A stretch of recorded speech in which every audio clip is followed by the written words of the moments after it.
KD group study में आपका बहुत बहुत स्वागत है। आज हम फिर हाजिर हैं क्लास 6 का चैप्टर लेकर। आपका कौन सा रेखीय समीकरण उससे रिलेटेड ये लास्ट क्वेश्चन एक्सरसाइज है जो हम लोग करेंगे। ये आपका यूपी बोर्ड क्लास 6 जो सरकारी वाली बुक आती है, हम लोग उसकी पढ़ाई पढ़ रहे हैं। तो हम लोग इसको आइए आज की डेट में से खत्म करते हैं। ये लास्ट एक्सरसाइज है रेखीय समीकरण। इसके बाद हम लोग नेक्स्ट जाएंगे वाणिज्य गणित में। तो आइए इसको देखते हैं। निम्नांकित चित्र की सहायता से समीकरण बनाइए एवं x का मान ज्ञात करें। देखिए, आपको चित्र की सहायता लेना है और समीकरण भी बनाना है और उससे आपको x का मान भी निकालना है। तो यहाँ पर चलिए सॉल्यूशन लेते हैं हम लोग। पहला वाला सॉल्यूशन। तो सॉल्यूशन क्या होगा, अगर आप चित्र देखें तो इस तीर कह लीजिए या किरण, एक तरीके से कह सकते हैं कि इस तीर की जो कुल लंबाई कितनी है 30 सेंटीमीटर, और इसी कुल लंबाई को इन्होंने दो भाग में बांट दिया, x और 17। तो भाई अगर x और 17 को हम जोड़े तो हमको 30 मिलना चाहिए प्रश्न के अनुसार। अगर आप देखें तो चित्र से क्या हो जाएगा, चित्र से ये x और ये 17 जुड़कर कितना बनाएंगे, 30 बनाएंगे। कितना बनाएंगे, 30। क्यों 30 बनाएंगे, क्योंकि टोटल लेंथ कितनी है 30, और इसी लेंथ को उन्होंने तोड़ दिया x और 17 लेंथ यानी कि लंबाई को। ठीक है, अब इसे हम लोग सॉल्व करेंगे यानी इसको हल करेंगे। तो कैसे होगा भाई, आपको तराजू वाला मेथड पता है ना। कैसे था तराजू वाला मेथड कि इन दोनों तरफ कुछ भी हम जोड़ें, गुणा करें, भाग करें और घटाएं, जीरो को छोड़ के जीरो से भाग नहीं दिया जाता। तो दोनों तरफ अगर सेम एक्टिविटी करते हैं, कोई ऑपरेशन करते हैं, तो इस समीकरण पर कोई भी प्रभाव नहीं पड़ता है। तो हमको जिसका मान निकालना है उसको अकेले बचाना है। तो यहाँ से हमको 17 हटाना है, तो हम क्या करेंगे, दोनों पक्षों में 17 घटा देंगे। तो जब दोनों पक्षों में 17 घटा देंगे, तो भाई हमारे पास एक तराजू है, हम 10-10 किलो है दोनों में, दोनों तराजू बैलेंस्ड है। तो 2-2 किलो अगर हम दोनों से निकाल लिए तब भी तो बराबर ही रहेंगे ना। तो ऐसा नहीं कि एक पल्ला ज्यादा झुक जाएगा एक पल्ला कम झुक जाएगा। जब एक में कम निकाले एक में ज्यादा निकाले तब ये स्थिति उत्पन्न होगी, बाकी तो नहीं होगी। तो ये हो जाएगा x माइनस 17। ठीक है, अब देखिए ये एक 17 प्लस में और एक 17 माइनस में तो जीरो हो जाएगा। यही तो हम करना चाह रहे थे कि जिसकी वैल्यू निकाले हम उसको, तो उसको अकेले बचाएं तो जीरो हो जाएगा। जीरो इसमें जुड़ेगा तो कोई पड़ेगा नहीं, तो वो अकेले हो जाएगा। अब देखिए 30 में से 17 आएंगे, कितना बचेगा आपका, मेरे ख्याल से आपका 13 बचेगा। कितना बचेगा, 13। तो ये आपकी x की वैल्यू कितनी आ गई, x बराबर आपका आ गया 13। ठीक है, तो इसमें हमसे x का मान भी बोला था, x का मान ज्ञात कीजिए, तो मान आपका निकल गया। भाई ये नेक्स्ट क्वेश्चन देखते हैं। राम की उम्र श्याम की उम्र से 5 वर्ष अधिक है। यदि राम की वर्तमान उम्र 28 वर्ष है तो श्याम की वर्तमान उम्र बताइए। तो राम की जो उम्र है वो श्याम से 5 वर्ष अधिक है, तो हम श्याम की उम्र मान लेते हैं। ठीक है, सेकंड नंबर सॉल्यूशन। देखिए हम लोग श्याम की उम्र मान लेते हैं। माना श्याम की उम्र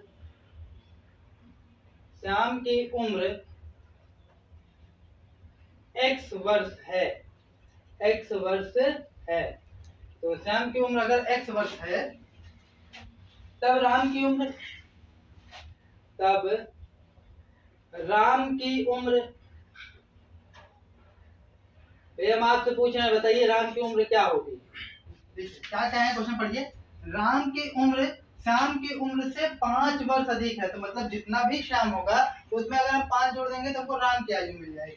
तो हम इसमें श्याम की उम्र x थी, तो राम की उम्र क्या होगी, श्याम की उम्र की से 5 वर्ष अधिक, तो हो जाएगी x प्लस 5, क्योंकि जितनी भी श्याम की उम्र x थी उसमें हमने 5 जोड़ दिया, तो हमको राम की उम्र मिल गई वर्ष। ठीक है, अब कह रहे हैं प्रश्नानुसार, आइए प्रश्न के अनुसार आइए। प्रश्नानुसार प्रश्न क्या कह रहा है भैया, प्रश्न कह रहा है कि अगर राम की वर्तमान उम्र 28 वर्ष है, तो वर्तमान उम्र कितनी है 28 वर्ष है, तो श्याम की उम्र की वर्तमान उम्र बताइए।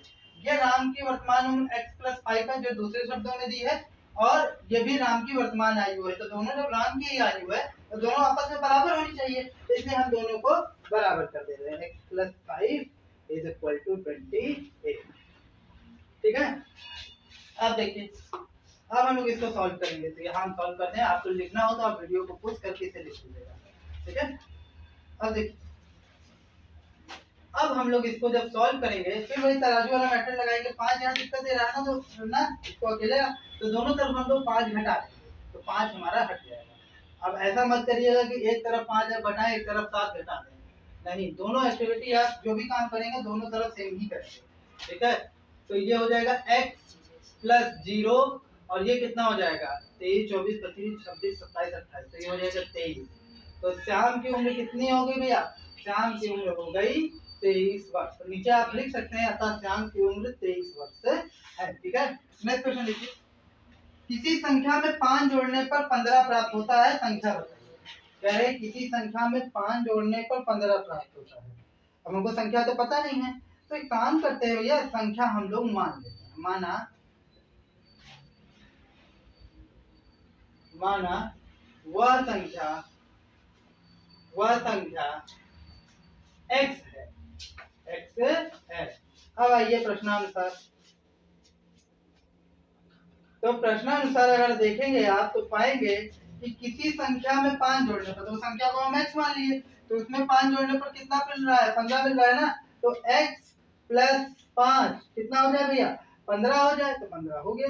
अब इसको सॉल्व कर लीजिए तो वह संख्या आपको मिल जाएगी। सॉल्व कैसे करेंगे, फिर वही 5 दिक्कत दे रहा है, तो दोनों तरफ आप 5 घटा दीजिए, तो 15 माइनस 5, तो ये हो जाएगा x प्लस 0 और ये हो जाएगा आपका 10। तो अब इधर से आप जब इसको और सॉल्व करेंगे तो x बराबर 10, तो वो संख्या क्या है भैया, वह संख्या 10 है आपकी, ठीक है। तो आइए कुछ क्वेश्चंस और देखते हैं।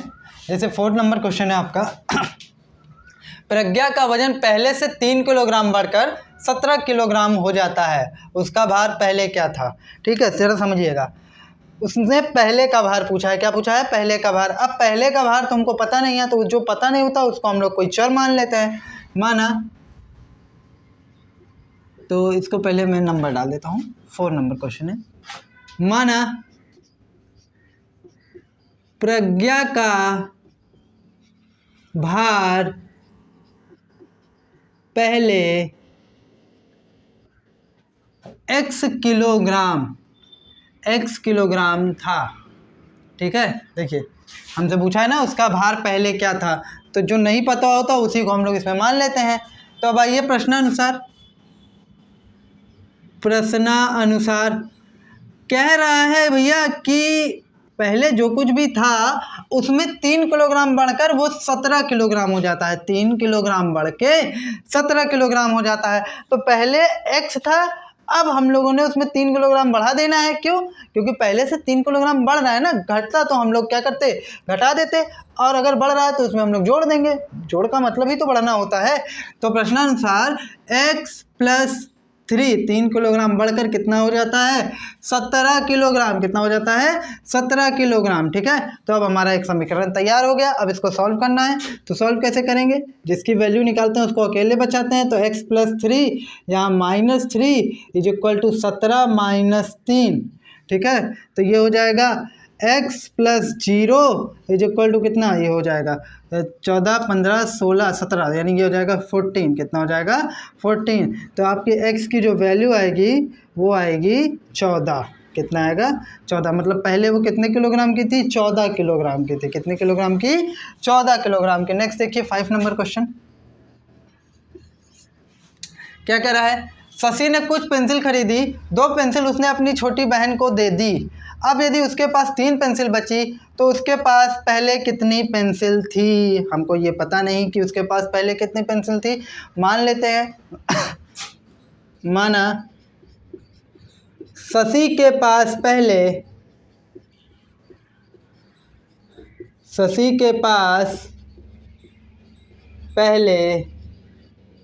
x पेंसिल थी। कितनी पेंसिल थी, x पेंसिल थी।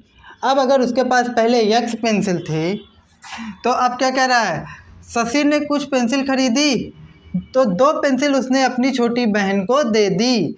अब 2 पेंसिल उसने छोटी बहन को दे दी। ठीक है, तो 2 पेंसिल छोटी बहन को देने के बाद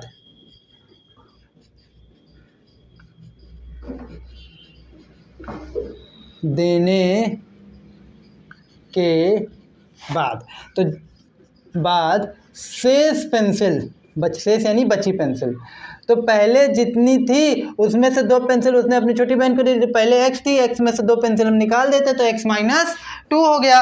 अब देखिए प्रश्नानुसार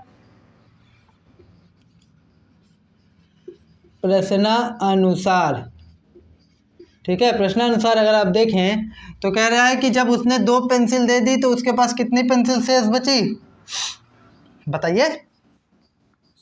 देखिए शशि ने कुछ पेंसिल खरीदी, 2 पेंसिल उसने अपनी छोटी बहन को दे दी। अब यदि उसके पास 3 पेंसिल शेष बची, कितनी पेंसिल शेष बची, 3। तो प्रश्नानुसार पहले x थी, 2 पेंसिल उसने अपनी बहन को दी तो x माइनस 2। अब बची कितनी, पहले जितनी थी उसमें से 2 घटा दे तो जो शेष रहेगी वही तो रहेगा। वो कह रहे हैं 3 थी तो हमने यहाँ 3 लिख दिया। अब इसको सॉल्व करते हैं। तो अब यहाँ से 2 हटाना है तो दोनों पक्षों में आपको 2 जोड़ना पड़ेगा, तो जोड़ दीजिए। तो जैसे ही आपने जोड़ा तो ये हो गया x माइनस 0, ये हो गया 5। तो x बराबर कितना हो गया, 5। तो उसके पास पहले कितनी पेंसिल थी, 5 पेंसिल थी, ठीक है। तभी उसने 2 दे दी तो 3 बची ना, ठीक है। अब देखिए नेक्स्ट क्वेश्चन, y मीटर लंबे फीते, ये फीते नहीं है फीते है, फीते को 7 बराबर भागों में बांटा गया।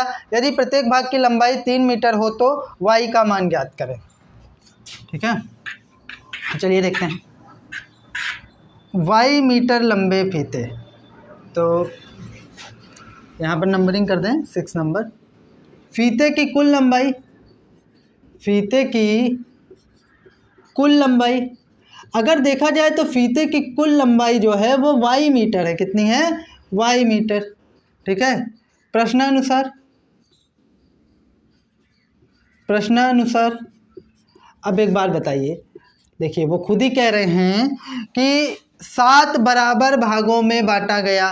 तो अगर 2 बराबर भागों में बांटा जाएगा तो भैया अगर इसको मैं 20 से तोड़ दूं तो एक चीज़ को हमने 2 बराबर भागों में बांटा तो 1/2 हो जाएगा। जो भी इसकी लंबाई है, मान लेते हैं 1 मीटर है, तो एक चीज़ को 2 बराबर भागों में बांटा तो 1/2 हो जाएगा। अब इन्होंने क्या किया, y मीटर लंबाई को कितने बराबर भागों में बांटा है, 7 बराबर भागों में। तो y जिस तरीके से बटे 2 होता तो ये y/7 हो जाएगा, y/7 हो जाएगा। और कह रहा है प्रत्येक भाग की लंबाई कितनी होती, 3 मीटर हो जाती है, तो बराबर 3। अब इसको सॉल्व कैसे करेंगे, आप में से कुछ कहेंगे 7 तरीके किस तरीके गुणा करा लीजिए। तो अभी वो मेथड हम लोग फॉलो नहीं कर रहे हैं, ठीक है। अभी हम लोग तराजू वाला मेथड फॉलो कर रहे हैं। तो ये 7 हटाना होगा, 7 कैसे हटेगा, दोनों पक्षों में हम लोग 7 से गुणा करा देते हैं। तो इधर वाला आपका 7 कैंसिल हो जाएगा, तो y = 7 तरीके कितना हो जाएगा, 21 मीटर। यानी कि फीते की कुल लंबाई कितनी थी, 21 मीटर थी। तो आज के लास्ट 2 क्वेश्चन 6, 7 और 8 नंबर। देखिए एक गांव के प्रत्येक परिवार में 2 बच्चे हैं, ठीक है। गांव में कुल बच्चों की संख्या 60 है, तो उस गांव में कुल कितने परिवार हैं। तो हमको कुल कितने परिवार है ये पता नहीं है, तो हम मान लेते हैं, माना गांव में कुल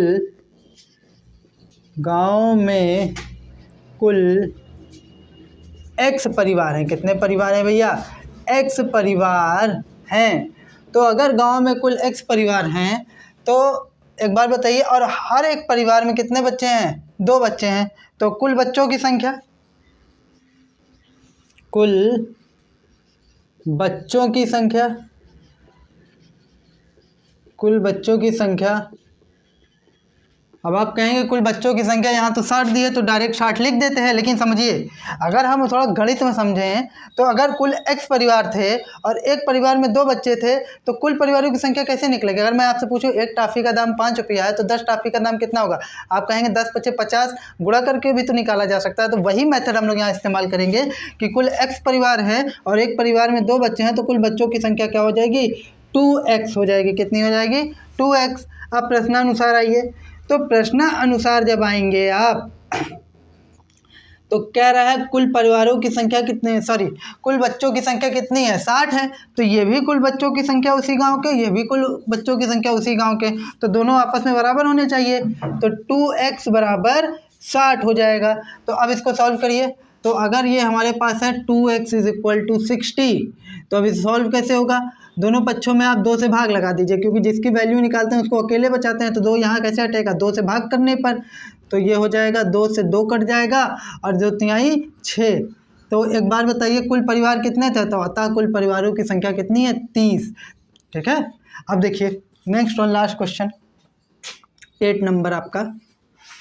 एक गांव में संयुक्त परिवार 2x वृक्ष लगाता है, ठीक है। यदि गांव में कुल संयुक्त परिवारों की संख्या 30x है तो उस गांव में कुल कितने वृक्ष लगाए गए, ठीक है। तो गांव में संयुक्त परिवारों की संख्या, संयुक्त परिवारों की संख्या, तो संयुक्त परिवारों की संख्या कितनी है, 30x है, ठीक है। 30x लिख देते हैं। और एक परिवार के द्वारा क्या कह रहा है, एक संयुक्त परिवार के द्वारा, एक गांव में संयुक्त परिवार 2x है, एक संयुक्त परिवार द्वारा लगाए गए वृक्षों की संख्या,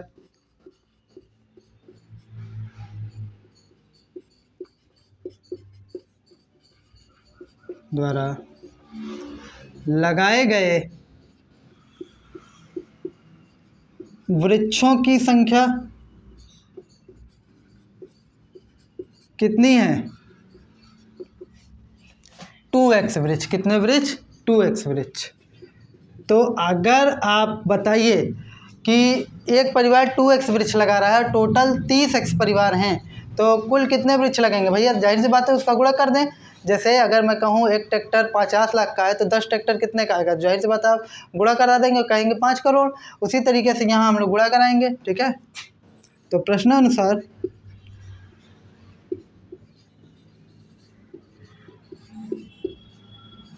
हमको क्या निकालना है, कुल वृक्ष,